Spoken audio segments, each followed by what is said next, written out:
নির্বিশেষে ধর্মভিত্তিক ধর্মনিরপেক্ষ সকল রাজনৈতিক দল একসাথে আগামীর বাংলাদেশ গড়ে তুলবে ইনশাআল্লাহ। জয় হোক এই একতার, জয় হোক জুলাই অভ্যুত্থানের। জুলাই অভ্যুত্থান দীর্ঘজীবী হবে, চাঁদাবাজ দখলদাররা পালাবে। ধন্যবাদ। ধন্যবাদ। সমবেত ভাই বন্ধুগণ, নগর সম্মেলন 2025-এর এই পর্যায়ে গুরুত্বপূর্ণ বক্তব্য রাখবেন ইসলামী আন্দোলন বাংলাদেশের মোহতারাম মহাসচিব অধ্যক্ষ হাফেজ মাওলানা ইউনুস আহমদ শেখ। অধ্যক্ষ হাফেজ মাওলানা ইউনুস আহমদ শেখ।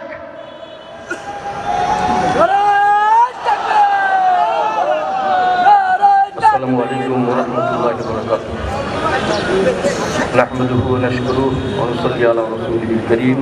أما بعد، أعوذ بالله من الشيطان الرجيم. بسم الله الرحمن الرحيم. إن الحكم إلا لله. صدق الله العظيم.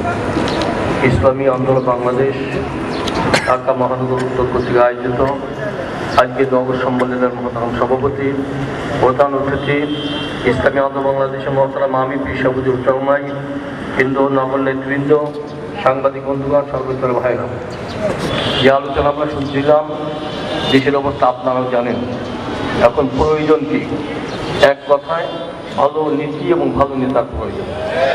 কারণ যত তন্ত্র মন্ত্রের মাধ্যমে দেশ চলেছিল, এদেশে আমরা মুক্তি পাই নাই, শান্তি পাই নাই। এখন ভালো নীতি অর্থাৎ ইসলামী নীতি প্রয়োজন, আর ভালো নেতা যারা ইসলামকে লালন করে, ধারণ করে। আমরা গর্বের সাথে বলতে পারি, এদেশে যত নেতা রয়েছেন, বিশ্বাস মতো এমন নেতা খুঁজে পাওয়া যাবে না। সেদিনে হিন্দু মহাজোটের প্রেসিডেন্ট সাহেব বলেছিলেন শরৎ উদ্যানের, যে কথায় কাজে মিল পাই তিনি বিশ্বাস চর্মা। এই জন্য দেশের মধ্যে আছেন, বিশ্বাস চর্মা কবে আসবেন, এদেশের দায়িত্ব নেবেন, মানুষ অপেক্ষা আছে। বিগত যারা রাষ্ট্র পরিচালনা করেছেন তাদের উপরে আর কোনো আস্থা দেশের মানুষের নাই। এই জন্যে সন্ত্রাস মুক্ত এবং চাঁদাবাজ মুক্ত, দুর্নীতি মুক্ত দেশ তৈরি করতে হলে এখন মানুষের মুখে একটাই কথা, এখন আমরা ইসলামী সরকার দেখতে চাই। ইসলামী শক্তিগুলো এক জায়গায় আসবে, এটা মানুষের প্রত্যাশা। পিসাব চরমায় চেষ্টা করছেন দেশে যত ইসলামী শক্তি রয়েছে এক জায়গায় এনে তাদের মাধ্যমে একটা আদর্শিক পরিবর্তনের জন্য সবাই সহযোগিতা চাই, দোয়া চাই।